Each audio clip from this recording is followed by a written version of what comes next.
contract with Netflix. Here's the thing. Number one, I think I'm funny, but I'm not. This is just me being silly because I am excited. But I would like to say I'm a very normal person. I think that can be lost in the shuffle. But I am a normal person, so this is cool for me. Not too cool. I don't want to be uncool about it. You know what I mean? I don't want to be like, I'm fine. Let's talk about this. Today's the premiere of Cursed, which is Netflix's new little TV show series thing. And it is a spin off of the King Arthur story, but this time with a lady. You can watch it on Netflix if you want to. But I was commissioned to do a promotional piece for the show of the main character, Nimue, and she's played by Catherine Langford from 13 Reasons Why. So I'm excited because today is the day that I paint the piece. So the way that I did that was I got to watch the premiere of the show, which was interesting. It was not the final cut. There were parts that were not the final edit, which was really cool to watch because I was like, well, this is what movies are like. Well, it's TV, right? But I was like, this is what TV is like. I had some reference photos that I could use for my piece, and I was supposed to deliver the, the thumbnail for the drawing, the painting idea. I was supposed to deliver that on Monday. I was supposed to on Sunday and I did it on Monday, whatever. I did it in the morning. I did it Monday morning. Very, very early in the morning. It's fine. I'm not very professional, am I? But what I decided to do was to make 8 thumbnail sketches, insert them here. So when I made the thumbnails, I made 8 and I decided to do a variety of like close-ups from far away, poses, you know, props, that kind of thing, elements from the show, and I could leave them to decide on which of the paintings they wanted. So I was kind of sure that they were going to choose either 4 or 8. I wasn't sure, but I was suspecting that's the one they were going to choose just because they are the more hypersexualized poses. I don't draw hypersexualized things, but I was saying like out of the poses, they were very cliche and they were very what I see on a lot of movie posters and a lot of promotional content. To my surprise, super good. I'm very happy that they chose number 2, which I thought was a really cool concept. And I was really excited for the symmetry of it. I really liked having close-ups of the details on the face. And I just thought I could do a lot with that one concept. And you know, I like kind of, my thing is portraiture. So even though I could do a full body and that would be fine, I'm really happy that I get to do portraiture because I can really add details to the face, the hair, all of the other fun little magical details. So I was super pumped that they chose number 2. And so right now is my day to make this painting. So the very professional person that I am, I'm gonna be showing you where I'm working and what I'm working with. Firstly, I'm going to be using my MacBook Pro. It's dirty, don't look at it. And I'm also going to be using it in conjunction with my Huion HS610 tablet. I believe this is the one that it is. I need to make a review on this one. They sent it to me very kindly, and I asked for this one specifically because I was like, I need one that I can travel with. It's fine. It's fine. And I'm gonna be using Photoshop because unfortunately Krita does not work very well on MacBook. So, on OS. You know what I mean. But, okay. I'm so excited. I'm so excited to do this. I just want to say thank you to Netflix and also to Influencer for finding me and partnering us up, and I'm just excited for this opportunity, and I don't want to be cheesy, but I am just really excited. I think it's really cool, and I think it's really awesome that as a small creator, I get to do something on this. Okay.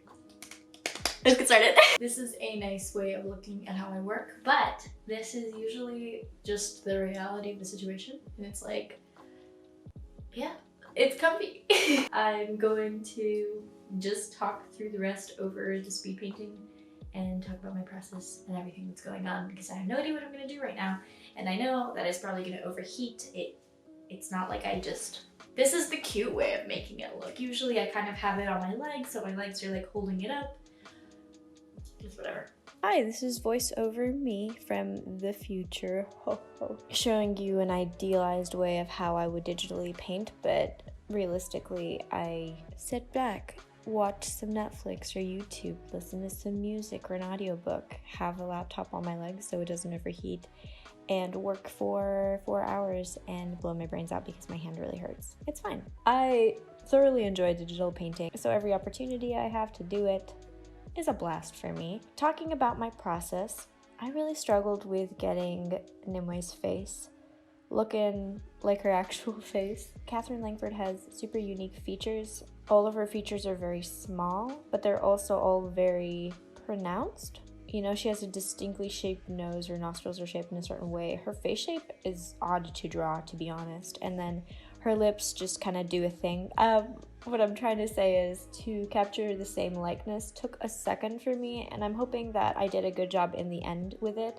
But for a second, the whole drawing, I erased the mouth and redid the face shape, so it started to come together more. I was analyzing her features wrong. She has a rounder, like bigger head shape, but it's also angular at the same time. At first I was making her face really round and big, but that's not really what she looks like. She has a more angled face.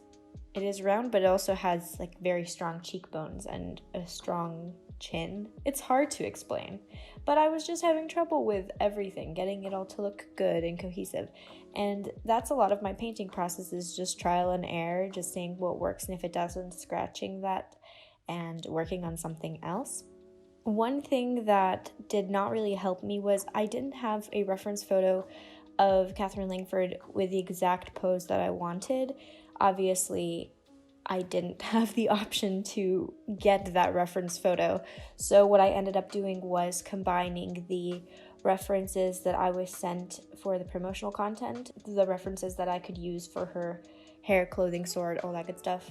And then I went through just Catherine Langford on Google Images and used a lot of red carpet images of her face at different angles to kind of understand how her face works, and I just used those as reference images for the front view of her face. I combined the red carpet images for her face shape and eye shape, but obviously her makeup and facial expressions were different in those as opposed to the show.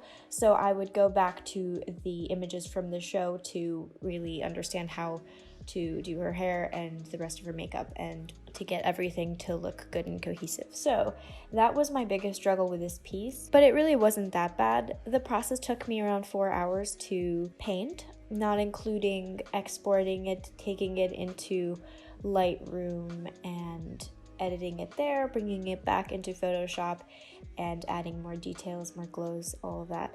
I unfortunately, of course it had to happen, but I don't have the final part of the painting process where I added all of the colors and all of the effects to her.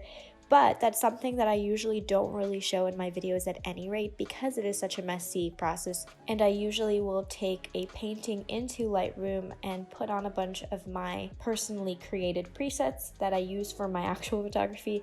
I put them on the painting, adjust those, add a little bit of grain, and then in this case, again, took it back into Photoshop to add more highlights and some more painting details. So it's just like a weirdly laborious process right at the end, getting it all to look good. And as I said, that's a very unusual way to do things. It's very strange how I finish my paintings, and that's why I never include it, is because if I had that over a speed paint time lapse, it would absolutely blow your brains out because of how many tabs I'm switching in between and what I'm doing. Like, you wouldn't really understand what I'm doing. So if you would like to see a video in the future about how I take a digital painting to a finished stage, how I get it there, all the different ways, sometimes I even take it into Visco, you let me know and I will definitely make that happen. I think it would be very interesting to show, especially since I'm using techniques that I haven't really seen anybody talk about, but a lot of the bigger digital painters and artists that I see on Instagram, I think use the same techniques for adding the effects to their paintings to make them look finished and cohesive, but it is something that is not really talked about a lot. So if you want to see that, let me know. I really like the pose that was chosen for this piece because of how strong it is, and I'm honestly pretty proud of the symmetry on her face. I think I did a good job with that, which is something that is even for me, kind of difficult to do, but I really enjoy doing it, and I thought her eye shape was absolutely beautiful. It was such a fun time to work with. It really did come together in the end when I added all of the colors so that it looked more like her makeup in the show, but I don't really have a lot more to say than that was just the entire process. Those were some of the hiccups that I had in this painting process, and in the end, I'm very proud of how the painting did turn out. So if you like it, just leave me a thumbs up. Let me know what you think if you've watched the show, if you're going to watch it, and you can go to my Instagram and just like the post, because that was the actual sponsored post that I did make. This video is not sponsored, it's just talking about my experience with this painting and this project. But yeah, the Instagram post is the sponsored one, so if you want to go over and check it out, give it a like, that would really help me out. Thank you so much for watching. I hope you have a good rest of your day. Subscribe if you want to see more videos. I've been posting a lot more videos recently, and there's another one coming up shortly, so you can click the notification bell to be informed when that one goes live. But I've really been having a good time getting back into digital painting videos. I kind of stopped them for a while there. I was trying to do more traditional work, but you guys really seem to enjoy my digital painting videos, so of course I'm going to be having traditional processes still coming, but I've really been enjoying doing digital stuff. So if you liked it, just let me know. I will talk to you guys in my next video. Thank you so much for watching. Bye.